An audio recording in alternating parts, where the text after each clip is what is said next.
Amis du jour, chalutations. Pour les petits nouveaux, moi c'est Sekhmet et je vous souhaite la bienvenue dans mon podcast littéraire. Dans mon émission, je vais tenter 3 fois par semaine de vous donner envie de découvrir des livres de tout poil, récents et moins récents. Alors, si ça vous tente, c'est par ici la suite. Aujourd'hui, je vais vous présenter A Touch of Rin, le second tome d'Hadès et Perséphone de Scarlett Sinclair, paru aux éditions Hugo Roman, collection New Romance. Alors, avant de commencer, spoiler alerte. Si vous ne tenez pas à en apprendre de trop avant votre lecture du tome 1, passez votre chemin pour le moment et revenez après votre lecture. C'est juste un conseil d'amis. Et je tiens également à alerter les lecteurs que cette série est plutôt destinée à un public averti, a fortiori encore plus avec ce tome 2. Maintenant que nous sommes entre gens avertis, commençons. Dans ce second volume, nous retrouvons notre sulfureux couple Hadès et Perséphone Rosie. Hadès, toujours dieu des enfers et propriétaire du nightclub Nevernight, et Perséphone, notre déesse du printemps, journaliste au New Athena News. Après avoir honoré son contrat avec le dieu, s'être fâché irrémédiablement avec sa mère Déméter, déesse des moissons, et être devenue la fille en une des magazines pour son statut de maîtresse du dieu des enfers, Perséphone mène une vie agréable entre le monde des vivants et celui des morts. D'une nature sociable, Perséphone, Sèvres pour ses amis, jongle entre les deux mondes.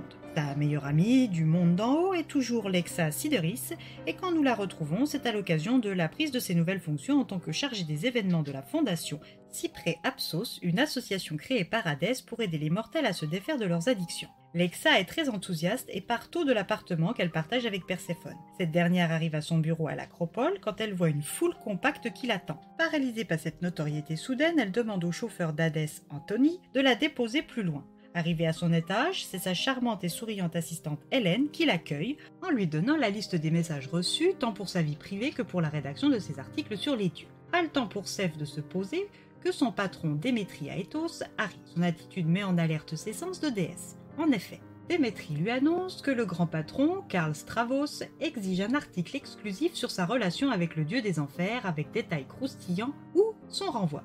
Elle a une semaine pour se décider. Perséphone est abasourdie et en colère contre celui qu'elle prenait à tort pour un allié. Elle décide de chercher un autre sujet plus fort pour détourner l'attention et son amie Sibylle, oracle d'Apollon, lui offre sur un plateau. La douce s'est faite retirer ses pouvoirs par le dieu pour avoir refusé d'être sa maîtresse. Le sujet est bon, l'article est publié. Les retombées sont violentes et son accès à son bureau de plus en plus dur. Jusqu'à ce fameux matin où elle reçoit l'appel lui annonçant que Lexa est entre la vie et la mort après s'être fait renverser. Hadès ne peut pas l'aider, la magie illégale et ou un contrat avec le dieu de la guérison le pourront peut-être. Mais quelles seront les conséquences d'un tel choix sur sa relation avec le dieu des morts et avec sa meilleure amie? Son pouvoir grandit et devient de plus en plus douloureux. Mais lui sera-t-il utile pour sauver Lexa? Peut-elle seulement sauver son amie? Sa vie privée pourra-t-elle le rester ou sa nature de déesse sera-t-elle elle aussi révélée? À vous de découvrir avec la lecture du tome 2. Une lecture fluide qui ne manque pas de piment. Les amateurs du genre seront rassasiés dès le premier chapitre. Pour ma part, je ne suis pas contre une petite scène rourou de temps en temps, mais une tous les 2-3 chapitres, voire tous les chapitres, c'est un peu beaucoup pour mes goûts littéraires. À croire que tout peut se régler dans un lit, une prairie, une voiture et j'en passe. Cet état de fait mis de côté, l'histoire prend son envol assez rapidement, les personnages évoluent, même si les ressorts sont un petit peu grosse ficelle à mon goût, mais rien de dramatique. C'est une lecture en demi-teinte qui ne démérite pas pour autant. Alors je vous encourage, si vous avez aimé le tome 1, à découvrir le tome 2. Et bien voilà, j'en ai fini pour aujourd'hui. J'espère que cet épisode vous aura plu et vous aura donné des nouvelles idées de lecture. Si vous souhaitez découvrir d'autres petits moments littéraires tout droit sortis de ma bibliothèque, je vous retrouve le mardi 18 avril prochain pour un nouvel épisode. Et si d'ici là je vous manque de trop, vous connaissez le chemin sur Instagram, @leslectures de Sekhmet. Sur ce, chalut les amis et à la prochaine.